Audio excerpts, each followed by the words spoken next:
Padres negligentes quisieron mi fondo fiduciario para su negocio y me amenazaron con echarme de casa. A mis 18, decidí huir. Me llamo Nora, y acabo de cumplir 18 años hace un par de meses. Vivo, o más bien, vivía, con mis padres en un suburbio de Illinois, Estados Unidos. Lo de vivir con mis padres es decir demasiado, porque, sinceramente, nunca estuvieron muy presentes para mí. Mi madre, Scarlett, y mi padre, Benjamin, siempre han estado más concentrados en hacer crecer su negocio que en hacer crecer nuestro vínculo familiar.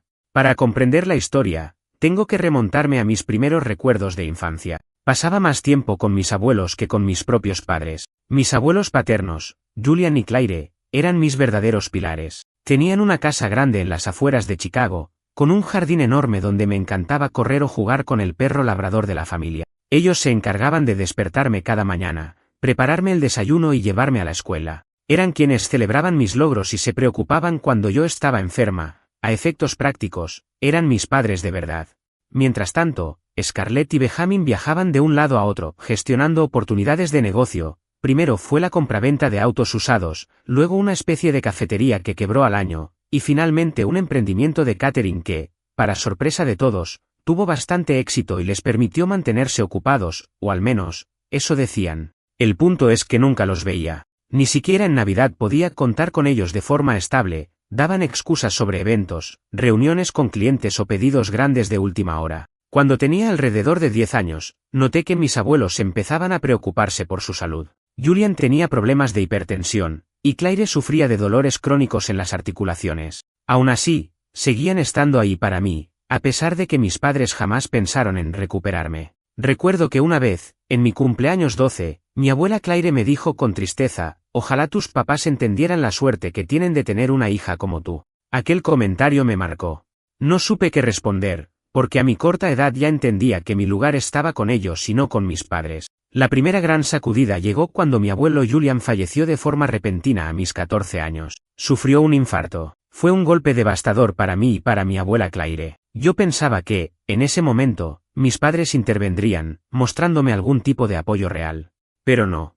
Aparecieron el día del funeral, se quedaron un par de horas durante el velorio, y se marcharon a resolver asuntos del negocio, sin preguntarme siquiera si necesitaba quedarme con ellos para procesar mi duelo. Durante ese periodo, mi abuela y yo hicimos frente a la pérdida como pudimos. Ella se aferraba a mí, y yo a ella. Pero su salud se fue deteriorando, la depresión de perder al amor de su vida y las condiciones médicas preexistentes la iban minando. Al ver esto, Benjamin y Scarlett dijeron que era mejor que viviera con ellos en su departamento, cerca del centro de la ciudad. Yo pensé, quizá por fin me consideren parte de su familia. Sin embargo, esa ilusión me duró muy poco. La convivencia con mis padres era fría. Tenían una casa bonita de 2 pisos con decoración minimalista, pero todo lucía tan impersonal. Me asignaron una habitación que era casi como una bodega reconvertida, un colchón, un closet diminuto y una lámpara. «¿Puedes decorarlo como quieras?», me dijeron. Sin embargo, jamás mostraron interés en ayudarme a sentirme cómoda, no preguntaban cómo me sentía ni se molestaban en conversar sobre la pérdida de mi abuelo. Era claro que lo suyo no era un deseo genuino de acercarse a mí, sino una medida de responsabilidad ante la inminente carga que representaría para ellos si mi abuela Claire no podía seguir cuidándome. De hecho, Scarlett y Benjamin estaban abriendo un nuevo local de catering y vivían más atareados que antes. Yo tenía 15 años, y pasaba más tiempo revisando mis tareas o sentada sola en la cocina, observando cómo mis padres entraban y salían para atender pedidos o reuniones. Cuando mi abuela Claire falleció, 2 años después de la partida de mi abuelo, sentí que una puerta se cerraba para siempre. Ella era la única figura materna real que había tenido, y entonces me quedé oficialmente sola con mis padres, sin el refugio de mis abuelos. Me planteaba fugarme, pero no tenía la mayoría de edad ni un lugar a donde ir. A esa edad, estaba atrapada. Lo más sorprendente fue cuando, al fallecer mi abuela, empezó a hablarse de un fondo fiduciario. Nadie me explicó nada. Ni Scarlett ni Benjamin mencionaron el tema. Solo supe que mi abuela Claire y mi abuelo Julian habían dejado ciertos bienes y cuentas a mi nombre, pero que se liberarían cuando cumpliera 18 años, con la condición de que mis padres no pudieran tocarlo en ningún caso. Quizá mis abuelos preveían que mis padres iban a querer usar ese dinero para ellos mismos, vistas su obsesión con los negocios y su poca atención hacia mí. Durante el siguiente par de años, el ambiente en casa siguió siendo distante. Scarlett y Benjamin trabajaban hasta altas horas de la noche, y cuando aparecían, era para regañarme si no cumplía con tareas de la casa o para lanzar comentarios condescendientes sobre cómo yo no tenía ambición. A los 17, mi única escapatoria mental era mi grupo de amigos del instituto, especialmente mi mejor amiga Lucy, que conocía mis problemas familiares y me apoyaba emocionalmente. La historia dio un vuelco radical cuando cumplí los 18, sin celebraciones, sin pastel, sin un solo te quiero de mis padres. Ni siquiera se molestaron en comprarme un regalo. Pero por otro lado, recibí la llamada de Henry, el abogado de mis abuelos, quien me explicó que podría disponer del fondo fiduciario que Julian y Claire habían dejado exclusivamente para mí. Me quedé en shock. No esperaba que la cifra fuera tan considerable. Según Henry, el objetivo del fondo era cubrir mis estudios universitarios y darme un arranque en la vida adulta. De pronto, todo lo que mis abuelos habían hecho cobró sentido, me aseguraron una salida, un futuro propio. Cuando me enteré de ello, cometí el descuido de contárselo a Lucy para desahogarme. Entre comentarios, se me escapó algo en redes sociales, un post emotivo sobre mis abuelos y su generosidad, sin detallar cantidades. Grave error, esa pequeña publicación fue el inicio de mi pesadilla. Porque Scarlett y Benjamin, que prácticamente ignoraban cualquier aspecto de mi vida, se enteraron en tiempo récord, y su reacción fue tan predecible como destructiva. El día que mis padres descubrieron el tema del fondo fiduciario fue el momento en que su actitud hacia mí cambió de la frialdad cotidiana a un repentino afecto oportunista. Recuerdo que, una tarde de domingo, yo estaba en la sala revisando unos folletos de universidades cuando mi madre, Scarlett, irrumpió con un tono demasiado amable para ser natural. Se sentó a mi lado y comenzó a preguntarme cómo me sentía, si necesitaba algo, que por fin cumpliría los 18 y que eso implicaba nuevas responsabilidades. Sentí un escalofrío recorrerme, porque su mirada no me transmitía calidez, sino una especie de cálculo frío. Mi padre, Benjamin, llegó minutos después con su típico gesto de empresario ocupado. Sin preámbulos, me soltó. Tu madre y yo hemos estado hablando. Te vas a hacer adulta y, bueno, hemos oído que tus abuelos te dejaron algo de dinero. ¿Para qué piensas usarlo? Le dije que mi idea era guardar la mayor parte para mis estudios, tal y como lo habían planeado mis abuelos. Una pequeña parte podría servirme para gastos de manutención básica mientras buscaba un trabajo a medio tiempo. Apenas terminé la frase, sentí que ambos se miraban con complicidad. Scarlett me palmeó el hombro, como si se dispusiera a darme un gran consejo. Cariño, creemos que hay una oportunidad maravillosa para que crezcas junto a nosotros. Mira, tu padre y yo hemos pensado expandir nuestro negocio de catering. Podrías invertir en él. Sería genial para todos, tú te involucrarías en nuestra empresa y nosotros te enseñaríamos sobre el mundo real. Lo dijo como si me estuviera haciendo el favor de mi vida. No pude contener mi asombro y pregunté, ¿inversión? ¿En su negocio? Ni siquiera tengo claro si quiero dedicarme a eso. Benjamin chasqueó la lengua, fingiendo que mi pregunta era un despropósito. Tú no tienes experiencia en inversiones ni estudios de administración. En cambio, nosotros conocemos el rubro y podemos multiplicar ese dinero para tu futuro. Ahí supe que la palabra multiplicar era una forma disimulada de apropiarse de ese fondo. Por experiencia, mis padres eran inestables en todos sus proyectos, siempre contando con el dinero de otros o con préstamos para sostenerse. Precisamente por ello, mis abuelos se habían asegurado de que el fondo estuviera protegido legalmente hasta que cumpliera 18 años. Tratando de mantener la compostura, les dije que agradecía su oferta, pero que prefería enfocarme en mi educación y en buscar otro tipo de independencia. Mi madre frunció el ceño. ¿No confías en nosotros? ¿Crees que queremos quitarte tu dinero? La pregunta era tan directa que me descolocó. Respiré hondo y contesté que no se trataba de desconfianza, sino de cumplir el deseo de mis abuelos y de mantener mis opciones abiertas. Sin embargo, Scarlett no se dio por vencida. Argumentó que la familia debía trabajar unida y que invertir en su negocio era el sueño americano hecho realidad. Entre sus explicaciones, mencionó que querían abrir un segundo local en otra zona de Chicago, incluso llevar su marca de catering a bodas de lujo. Me lo pintó tan grande y costoso, que sospeché inmediatamente que no buscaban solo algo de mi dinero, sino probablemente todo el fondo. Esa misma noche, me encerré en mi cuarto y llamé a Lucy, mi mejor amiga, para contarle la situación. Ella reaccionó exactamente como esperaba, con indignación y preocupación. Me reiteró que, si las cosas se ponían difíciles, su familia estaba dispuesta a acogerme un tiempo. Lucy conocía de sobra la forma en que mis padres me ignoraban, pero ahora que había dinero de por medio, temía que la situación escalara. Y no tardó en escalar. Benjamin, al día siguiente, pidió hablar seriamente conmigo. Me sentó en la mesa del comedor, apagó su teléfono, algo muy inusual en él, y me soltó un ultimátum. A ver, Nora. Este fondo es un recurso que tus abuelos dejaron para mejorar la vida de la familia. ¿Vas a ayudar o no? Estamos a punto de firmar contratos grandes y necesitamos liquidez. Si decides darnos la espalda, vamos a tener que replantearnos tu estadía en la casa. Ya eres mayor de edad, ¿no? Fue como un golpe de realidad. Me estaba chantajeando. Si no accedía, me echaban. Scarlett, por su parte, remató. Eres adulta y por ende, debes comportarte como tal. Nos costó mucho trabajo criarte. Si no nos apoyas, tendrás que buscar dónde vivir. Me quedé en silencio, sintiendo la rabia latir en mis sienes. Criarme, pensé. Llevaba años sola, cuidada por mis abuelos. Apenas me dieron techo tras la muerte de ellos y todo el tiempo me hicieron sentir una intrusa. Ahora, de la nada, sacaban a relucir un supuesto esfuerzo. Eran increíblemente hipócritas, y dolía reconocer que la sangre no determinaba el cariño verdadero. Terminada la conversación, subí a mi habitación y me di cuenta de algo. Si me quedaba, corría el riesgo de ser presionada diariamente hasta ceder. Mis padres eran maestros en el arte de la manipulación emocional. Además, conocían a familiares que podrían intimidarme o calumniarme por negarme a cooperar con la familia. Decidí que la salida más segura era alistar mis cosas. Lucy y su familia ya me habían ofrecido refugio temporal. No tenía sentido quedarme en una casa donde estaba rodeada de egoísmo y amenazas. Aquella noche, empaqué lo esencial, mi ropa, mi computadora, algunos cuadernos con anotaciones de mi abuela y fotografías que me recordaban los buenos tiempos con ello. Dejé varias cosas atrás, temiendo que mis padres se percataran de mi plan de fuga.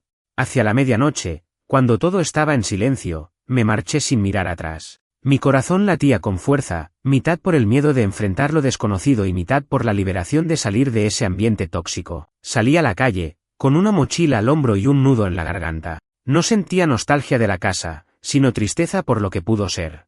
Podría haber tenido unos padres que me amaran genuinamente, pero en su lugar, solo obtuve amenazas y una guerra sucia por un fondo fiduciario. Tomé un taxi hacia la casa de Lucy, preguntándome qué vendría después. Estaba asustada, sí, pero también determinada a no ceder a la manipulación de Scarlett y Benjamin. Llegué a casa de Lucy casi a la 1 de la madrugada. Aunque había hablado con ella previamente, me dio un poco de vergüenza tocar el timbre a esa hora. Sin embargo, cuando bajé del taxi con mi maleta, vi que Lucy me esperaba en el pórtico con un gesto preocupado. En cuanto me vio, corrió a abrazarme y me dijo que no tenía que disculparme por nada, que esa era mi nueva casa, al menos por un tiempo. Lucy vivía con sus padres, Daniel y Camille, en un acogedor barrio residencial a unos 20 minutos del centro de Chicago. Era el tipo de hogar que yo siempre envidié en silencio, una familia que cenaba junta, conversaba de su día y se apoyaba mutuamente. Lucy y yo habíamos sido amigas desde la infancia, aunque nos distanciamos un poco en la adolescencia porque mis padres me cambiaron de escuela, intentando, según ellos, darme mejor nivel académico. En realidad, sospecho que buscaban estar menos pendientes de mi vida social. Aún así, Lucy y yo habíamos mantenido el contacto, y cuando la situación con mis padres empezó a volverse insoportable, ella fue la primera en ofrecerme ayuda. ¿Trajiste todas tus cosas?, me preguntó con un hilo de voz. Solo lo básico, respondí, agachando la mirada. No quería arriesgarme a que mis padres notaran que me llevaba demasiado. Me condujo a la habitación de huéspedes que tenía una pequeña cama individual y un armario mediano. No era un lugar enorme, pero estaba limpia, tenía un aroma a lavanda y, sobre todo, emanaba paz. En el escritorio había un frasco con bolígrafos, una lámpara y un papel donde alguien había dibujado mi nombre, bienvenida, Nora. Me emocioné, pensando que los padres de Lucy se habían tomado la molestia de prepararlo. Era un detalle que jamás vería en casa de Scarlett y Benjamin. Por la mañana, la madre de Lucy, Camille, me invitó a desayunar. Me sentía un poco incómoda, como si fuera una intrusa. Pero ella fue muy amable. Sabemos que estás pasando por un momento difícil, dijo mientras colocaba unos platos de waffle en la mesa. Siéntete libre de quedarte aquí el tiempo que necesites. Lo más importante es que estés segura y tranquila. Asentí, sin poder evitar que mis ojos se llenaran de lágrimas. Desde la muerte de mis abuelos, casi nadie me había brindado ese tipo de cariño o protección. Daniel, el padre de Lucy, intervino. Puedes contar con nosotros. Y si en algún momento necesitas ayuda legal, tenemos un buen amigo que ejerce como abogado de familia. Podríamos ponerte en contacto con él. Recordé entonces la información que me había dado Henry, el abogado de mis abuelos, sobre el fondo fiduciario. No quería mezclar a la familia de Lucy en algo tan complejo, pero agradecí la oferta. Me tranquilizaba saber que había adultos responsables dispuestos a orientarme. A mediodía, revisé mi celular. Tenía llamadas perdidas de mi padre, mensajes de voz de mi madre y un par de textos agresivos de algunos primos que ni siquiera conocía bien. Las notas de voz de Scarlett eran especialmente molestas. ¿En serio te fuiste sin avisar? ¿Tuvimos que despertarnos y ver que ya no estabas? ¿Qué pretendes demostrarnos con esto?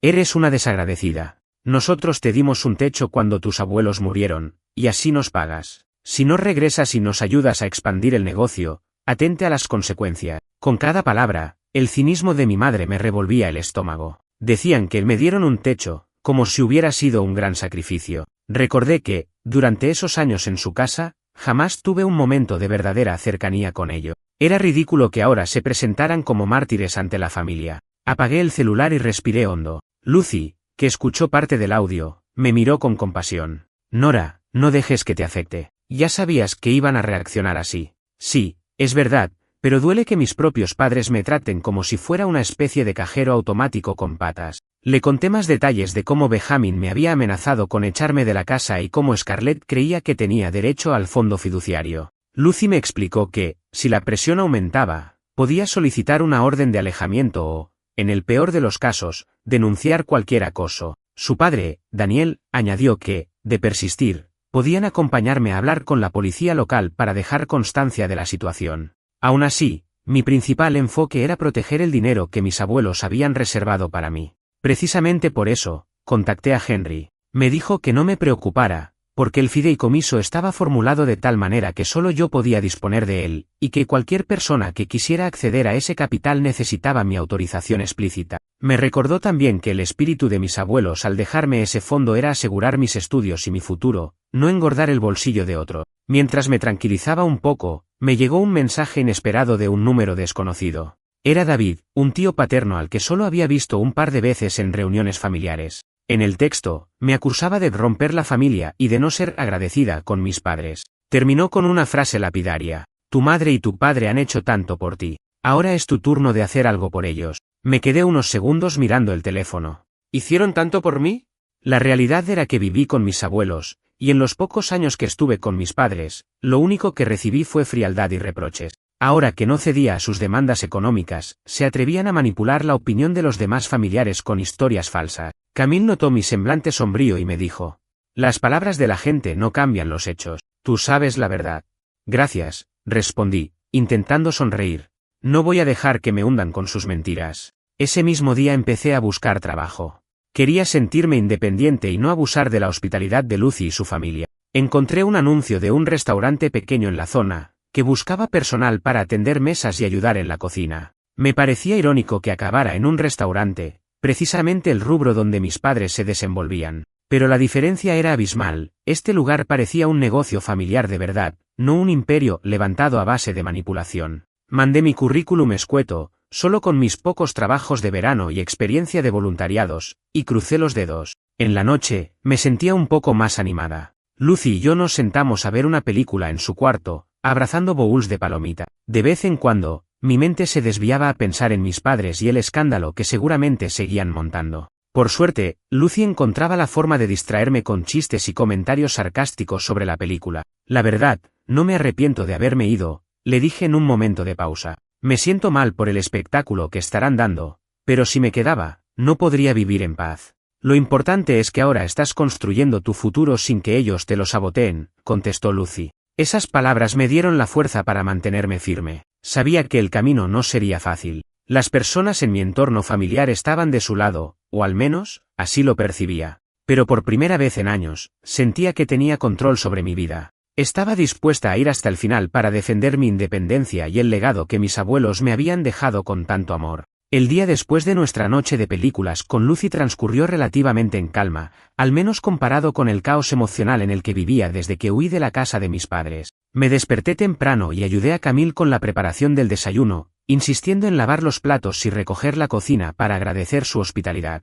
Ella me sonrió con calidez y me dijo que no era necesario que hiciera tanto, pero yo sentía la necesidad de demostrar que no quería ser una carga. Hacia el mediodía, revisé mi correo y me alegró ver un mensaje del pequeño restaurante al que había postulado. Me citaban para una entrevista ese mismo viernes. Tomé aire, ansiosa y emocionada a la vez. Era un paso hacia mi independencia, por mucho que mis padres lo consideraran un trabajo menor. Era mi vida, mi decisión.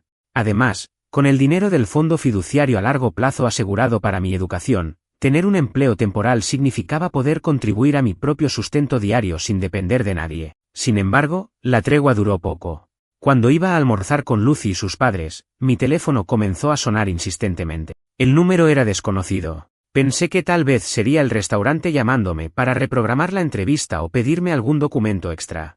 Respondí, y una voz de mujer, que reconocí de inmediato como la de mi tía Margaux, una de las hermanas menores de mi madre, me abordó al otro lado. Nora, hija, por fin te localizo. He estado tratando de llamarte toda la mañana. Necesitamos hablar.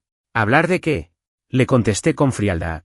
Tenía una vaga memoria de Margaux haciendo comentarios hirientes sobre mi obligación de respetar a mis padres, a pesar de que ella no había aparecido ni en los funerales de mis abuelos. Hay varios rumores corriendo en la familia. Tu madre está devastada, dice que desapareciste y que ahora eres una especie de rebelde que no respeta a nadie. También dice que tienes un fondo fiduciario que te legaron tus abuelos y que no quieres compartirlo para el bien común. Me reí con amargura. El bien común del que hablaba Margaux seguramente se refería a la ampliación del negocio de Scarlett y Benjamin. Decidí mantener mi compostura. Mira, Margaux, yo no desaparecí, me fui porque mis padres me amenazaron con echarme si no les daba acceso al dinero que mis abuelos dejaron, explícitamente, para mí. Ella guardó silencio unos instantes y luego bajó la voz. Entiendo tu posición, pero también son tus padres, Nora. ¿No crees que, de un modo u otro, te han cuidado todos estos años? Ellos jamás se ocuparon de mí, Margaux, lo sabes. Viví con mis abuelos. Mis padres apenas me prestaban atención. Y ahora que descubrí que tengo un fondo fiduciario, de pronto me exigen que colabore con la familia. Margaux insistió en pedir que me reuniera con ella y con mis padres en un café para arreglar las cosas, como si fuera un simple malentendido. Me negué de inmediato, no quería exponerme a otra emboscada emocional ni a un interrogatorio grupal. Al final de la llamada, me soltó algo que me dejó helada. Si no llegas a un acuerdo con tus padres, podrían iniciar acciones legales. Dicen que merecen, al menos, una parte de esa herencia, ya que te han mantenido y eres su hija. Colgué sin responder y me derrumbé en el sofá. Lucy, que había estado a mi lado todo el tiempo, me abrazó y me preguntó qué había pasado. Se lo conté, con la voz temblando de rabia e impotencia. Daniel y Camille, que habían escuchado parte de la conversación, se mostraron dispuestos a ayudarme si las amenazas escalaban. Realmente sentía un nudo en el estómago, la idea de un pleito legal me resultaba aterradora, aunque Henry, el abogado de mis abuelos, ya me había explicado que el fideicomiso era hermético y prácticamente intocable. Ese mismo día por la tarde, volví a comunicarme con Henry para confirmar los detalles legales. Me aseguró que mis padres no tenían sustento para reclamar nada, la voluntad de mis abuelos era clara. Pueden intentar demandarte o inventar alguna artimaña, pero están perdiendo el tiempo, sentenció Henry. Tú mantente firme, Nora. Y si llegan a enviar documentos legales, me los reenvías de inmediato. Aunque sus palabras me tranquilizaron, el terror persistía. A fin de cuentas, no quería seguir conviviendo con insultos y presión de mis familiares. Incluso empecé a cuestionarme si quedaba alguien de mi sangre que no estuviera del lado de mis padres. Con excepción de mi tío Hugo, quien vivía en otra ciudad y rara vez hablaba con ellos, el resto de la familia paterna parecía alineado con lo que diga Scarlett y Benjamin. Aun cuando varios de ellos sabían de mi abandono, preferían creer la versión de mis padres sobre mi rebeldía. Para despejar mi mente, esa noche Lucy y yo salimos a caminar por el vecindario. Era finales de verano, y las calles tenían esa atmósfera tibia y agradable de los atardeceres de agosto en Illinois. Hablamos de planes futuros, ella se preparaba para postular a una universidad estatal, y yo todavía barajaba la opción de estudiar algo relacionado con marketing o diseño gráfico, pues me gustaba lo creativo y tenía cierta habilidad artística. El fondo fiduciario sería clave para costear esa carrera, y nadie me iba a arrebatar ese derecho. Quiero que sepas, Nora, que mis padres y yo estamos de tu lado. Hablamos con un conocido de la policía local y nos dijo que, si te sientes amenazada, podrías solicitar una orden de protección o al menos dejar constancia de la situación, comentó Lucy, con un tono de seriedad poco habitual en ella. No quiero llegar a eso si no es estrictamente necesario, pero me alivia saberlo. Regresamos a casa, y después de cenar, me encerré en la habitación de huéspedes. Empecé a escribir un mensaje largo para mis padres, un texto que no sabía si enviaría, deseaba expresarme de una vez por todas, sin interrupciones ni manipulaciones. Les dije que agradecía el techo y la comida que me dieron tras la muerte de mis abuelos, pero que eso no borraba los años de indiferencia y ausencia emocional.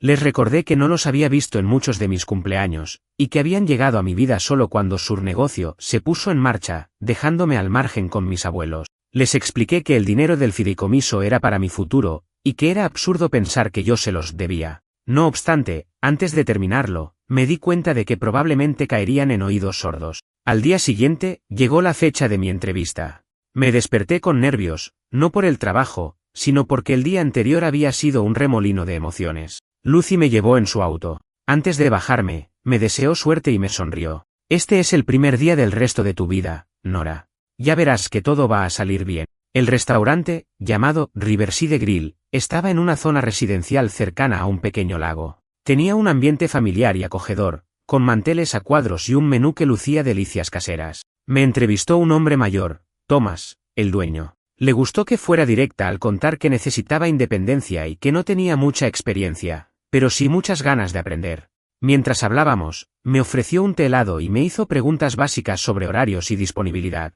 Al final, extendió su mano y me dijo que podía comenzar la semana próxima, con un periodo de prueba de 2 semanas. Salir con un empleo en mano me hizo sentir más segura. Subí al coche de Lucy con una sonrisa genuina, la primera en mucho tiempo. «¿Lo lograste?», gritó ella, celebrando. Condujimos de regreso a su casa, riendo y hablando sobre cuándo podría mudarme a un pequeño departamento o si debía ahorrar un tiempo más. Estaba en ese punto de entusiasmo cuando revisé mi teléfono. Tenía una notificación de mi padre, Benjamin. El mensaje era breve. «Sabemos dónde estás viviendo, ¿crees que vas a esconderte siempre? Más te vale reconsiderar nuestra oferta. Última advertencia». La sangre se me heló. Lucy lo leyó por encima de mi hombro y me miró con pánico. «¿Te están siguiendo? ¿Cómo supieron que vives en mi casa?». No tenía ni idea, pero al parecer mis padres estaban dispuestos a todo. Noté un hormigueo de rabia e impotencia en mi pecho. El chantaje se intensificaba, y el temor de que aparecieran en la puerta de Lucy era real. Sin embargo, la determinación de no ceder era más fuerte. Tenía un trabajo, el respaldo legal de Henry y el apoyo moral de Lucy y su familia. Mientras estacionábamos frente a la casa, apagué mi teléfono y lo guardé en mi bolsillo. Me prometí que no permitiría que arruinaran mi victoria del día. Tenía un empleo, un techo seguro, y lo más importante, la libertad de trazar mi propio camino, lejos de la manipulación. Sí, estaba asustada, pero también estaba más viva que nunca. Este era el principio de una nueva etapa, y no iba a dejar que Benjamin y Scarlett me la arrebataran. Cuando apagué el teléfono tras leer el amenazante mensaje de mi padre, Benjamin, mi mente se llenó de 1000 escenarios posibles. Imaginaba a mis padres rondando la casa de Lucy, gritando en la calle o reclamándome a gritos. No sería descabellado, conociendo su historial de manipulación y dramatismo. Me temblaban un poco las manos, pero Lucy me hizo sentarme en el sofá de la sala y me sirvió un vaso de agua. «Tranquila, Nora», dijo, con un tono firme. «Si aparecen, no tienes que abrir la puerta ni hablar con ellos. Mi papá les hará frente». Daniel y Camille, los padres de Lucy, habían salido a hacer unas compras. Cuando regresaron, Lucy les mostró el mensaje en mi teléfono y explicamos la situación. Daniel frunció el ceño y respiró hondo. «Esto ya no es una simple riña familiar», sentenció. «Están tratando de intimidarte. Podemos ir a la estación de policía para dejar constancia». Agradecí su preocupación, pero les pedí un tiempo para pensarlo. Me costaba interiorizar la idea de denunciar a mis propios padres, aunque fuera para dejar un registro. Aún así, comprendía que quizás esa era la opción más sensata para protegerme. Me sentía dividida entre el miedo a que esto escalara y la convicción de no ceder ni un centavo a sus pretensiones. Aquella tarde, mientras Lucy y yo ayudábamos en la cocina a preparar la cena, entró una llamada al fijo de la casa. Camila atendió, luego de unos sí en voz baja, me pasó el teléfono con el rostro pálido. «Nora, es para ti». «Es tu madre», susurró. En mi interior, algo me gritaba que no contestara. Pero pensé que, tal vez, si oía lo que Scarlett tenía que decir, podría cerrar definitivamente esta historia. Tomé la bocina con cierto temblor. «¿Aló?» Nora, la voz de mi madre sonaba extrañamente suave. «¿Podemos hablar?» «¿Hablar de qué?» «De todo. Quiero verte en persona. Estoy aquí afuera, en el auto, con tu padre». Me puse rígida. Lucy me miró con los ojos abiertos como platos. Su padre, Daniel, se acercó y me preguntó en un susurro si estaban allá afuera. Asentí con la cabeza. Por lo bajo, me dijo, «Tranquila, yo salgo a hablar con ellos primero». «¿Para qué quieren verme?», pregunté, sin salir de mi asombro. «¿No les quedó claro que no pienso darles el fondo fiduciario?». «Hija, por favor, solo hablamos unos minutos». Prometemos no gritar ni forzarte a nada, lo juramos. Pero necesitamos conversar como familia. No me gustaba la idea, pero Daniel me hizo un gesto de confianza. Me dijo que él estaría a mi lado y que si la situación se ponía incómoda, terminábamos la conversación de inmediato. Respiré hondo y acepté. Salí al pour de la casa seguida de Daniel. Efectivamente, en el auto familiar, vi a mi padre Benjamin en el asiento del conductor y a mi madre Scarlett en el copiloto. Lo primero que sentí no fue ternura ni nostalgia, fue una punzada de rabia y tristeza. Recordé cada vez que me ignoraron, cada noche en la que mis abuelos me daban las buenas noches en lugar de ello. Respiré hondo y me acerqué, con Daniel a mi lado. Mi padre bajó la ventanilla. «Hija, ¿podríamos hablar a solas?», dijo con un tono que pretendía ser conciliador. «No. Daniel se queda conmigo». Scarlett soltó un suspiro dramático, casi de telenovela. Me fijé en sus manos, las tenía apretadas al volante del lado del copiloto, como si contuviera su frustración. «Mira, Nora», comenzó mi padre, «somos conscientes de que te has sentido poco valorada. Aceptamos que quizás no fuimos los mejores padres, pero creen que tienen derecho a mi herencia», lo interrumpí, sin rodeos. «¿Me equivoco?». Se miraron entre ellos. Mi madre asintió con algo de vergüenza. «Solo estamos pidiendo un poco de ayuda, hija. Somos tu familia, y la familia se apoya». «La familia se apoya cuando hay cariño mutuo», le rebatí. «Ustedes jamás me han mostrado interés hasta ahora». Sentí la mano firme de Daniel en mi hombro, animándome. Mi padre pasó la mano por su pelo, nervioso. Parecía dividirse entre la ira y la necesidad de sonar convincente. Finalmente, se atrevió a pedirlo de forma directa. «Todo el fideicomiso no, pero al menos una parte para expandir el negocio. Queremos abrir una sucursal en la zona norte, Nora. Sería un éxito. No te estamos obligando a nada». «No me están obligando a nada», pensé. Y las amenazas de echarme, de denunciarme, de llamarme desagradecida. Quise gritarles que no fueran hipócritas, pero me contuve. «El negocio es suyo, no mío. Yo no quiero formar parte de eso», sentencié. Scarlett me dedicó una mirada suplicante. «Si todo sale bien, te daríamos beneficios en el futuro, hija. Podríamos acordar una devolución, quizá incluso ganancia. Esto sería algo beneficioso para ti a largo plazo». Negué con la cabeza, sintiendo un vacío en el pecho. ¿De verdad pretenden que me olvide de todos estos años de abandono? Ustedes ni siquiera aparecieron en mis ceremonias de fin de curso en la escuela, no estuvieron cuando estuve enferma, no se preocuparon jamás por mis estudios. ¿Ahora sí quieren incluirme cuando hay dinero de por medio? Mi madre abrió la boca, pero no dijo nada por unos instantes. Entonces soltó. «Teníamos mucho trabajo, Nora. Queríamos que estuvieras mejor con tus abuelos que dándote una vida itinerante». Sentí un intenso dolor de cabeza. Era la misma excusa de siempre. Daniel carraspeó y habló con voz calmada. «Discúlpenme, pero creo que Nora ya fue clara. Ella tiene sus planes y no quiere ceder su fondo. Ustedes no deben seguir presionándola». Mi padre frunció el ceño, como si Daniel no tuviera derecho a opinar. «¿Y usted quién se cree para meterse en nuestro asunto familiar?», espetó. «Soy quien les puede pedir que se retiren de mi propiedad si esto sigue escalando», respondió Daniel con firmeza. «Si no entienden por las buenas, la policía podría venir a explicarles». La cara de Benjamin se desencajó un instante, y Scarlett lo miró con pánico. Parecía que ninguno de los dos imaginaba que yo recibiría respaldo de alguien. «Por favor, no queremos problemas», dijo Scarlett, con un tono más bajo. Solo queríamos hablar». Volví a tomar la palabra, cruzándome de brazos. «Miren, se los voy a dejar clarísimo. No pienso darles nada de mi fondo fiduciario. El dinero es para mis estudios y mi futuro. Punto. Y no quiero volver a repetirlo». Los ojos de mi madre se llenaron de lágrimas, pero ya no me conmovían. Su llanto me parecía más una herramienta de manipulación que un verdadero arrepentimiento. Mi padre, en cambio, se quedó mudo, con la mandíbula apretada. Miró a Daniel, luego a mí, y murmuró. «Bien. Como quieras, hija. Nosotros no nos quedaremos de brazos cruzados. Has roto todos los lazos con tu familia». Acto seguido, arrancó el auto y se alejaron con un chirrido de llantas. Me quedé ahí, en la acera, sintiendo una extraña mezcla de alivio y tristeza. Aunque ya lo sabía, esas últimas palabras confirmaban que ellos no deseaban una reconciliación real, sino un acuerdo económico. Al no obtenerlo, me despreciaban por completo. Daniel posó su mano en mi hombro. «Lo siento mucho, Nora. Sé lo que es tener un quiebre en la familia, pero hiciste lo correcto. Gracias por todo», susurré, con lágrimas contenidas. «Supongo que ahora van a armar un escándalo aún mayor». Tal y como lo predije, esa misma noche mi teléfono se llenó de mensajes de texto de primos, tíos incluso amigos de mis padres. Me acusaban de ser la culpable de que la familia se derrumbe y egoísta por no apoyar a mis padres en su expansión. Dejé de leerlos luego de un par de amenazas veladas y descalificaciones absurdas. En lugar de ello, me fui a mi nueva habitación y encendí la computadora para buscar departamentos o habitaciones en alquiler. Aunque Lucy y su familia me habían recibido con los brazos abiertos, no quería abusar de su amabilidad. Además, necesitaba mi propio espacio para crecer con libertad. Tenía el respaldo del fondo fiduciario, aunque no pensaba usarlo más que para mis estudios universitarios y emergencia. Quería encontrar un trabajo estable y financiar mis propios gastos. Sentía que mis abuelos, desde donde estuvieran, estarían orgullosos de verme valiéndome por mí misma en lugar de caer en la misma codicia que mis padres. La mente me daba vueltas. Pensaba en cuál sería mi próxima jugada si mis padres tomaban medidas legales, o si volvían a buscarme en persona.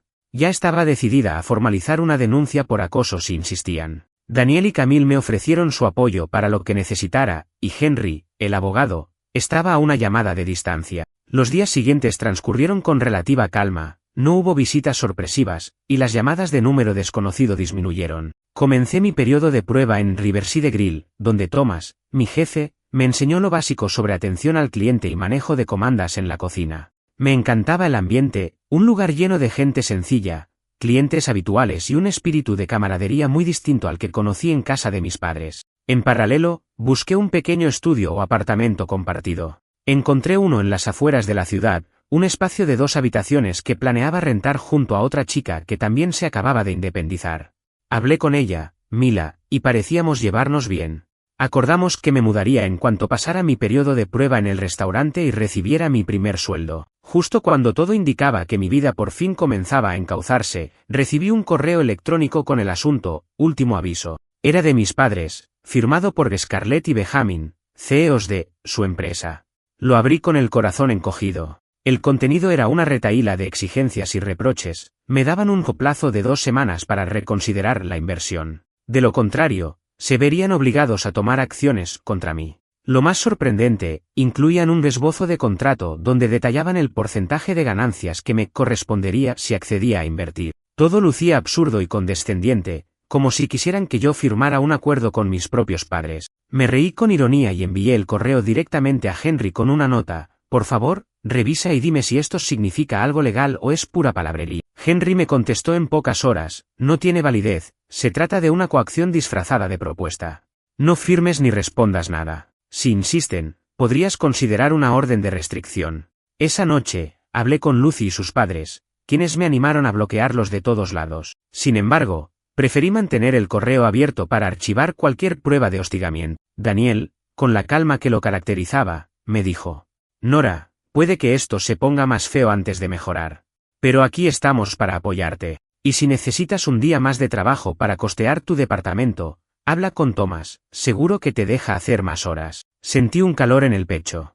Eran detalles y gestos que jamás vi en mis padres. Justo antes de acostarme, me acordé de algo que mi abuelo Julian solía decir cuando yo era niña: el hogar es donde la gente te quiere, no necesariamente donde naciste o te criaron. Empecé a comprender esas palabras en toda su magnitud. Tenía un nuevo hogar con Lucy y su familia, al menos de forma temporal, y estaba construyendo mi propia vida. Mis padres, por su parte, podrían seguir presionando y haciendo amenazas, pero no pensaba retroceder. Si habían decidido romper el lazo con su hija solo por dinero, allá ellos. Yo tenía la esperanza de que, algún día, comprendieran que lo que realmente vale no es el capital invertido en un negocio, sino el cariño auténtico y el apoyo incondicional.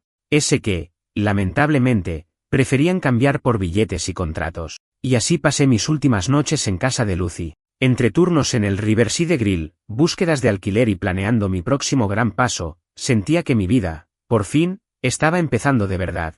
El chantaje de Scarlett y Benjamin podía aparecer en cualquier momento, pero yo ya no era la niña indefensa que vivía con mis abuelos, ni la adolescente ignorada que mendigaba atención de sus padres. Era Nora, la chica que finalmente emprendía su propio camino. Aún me quedaban retos, claro.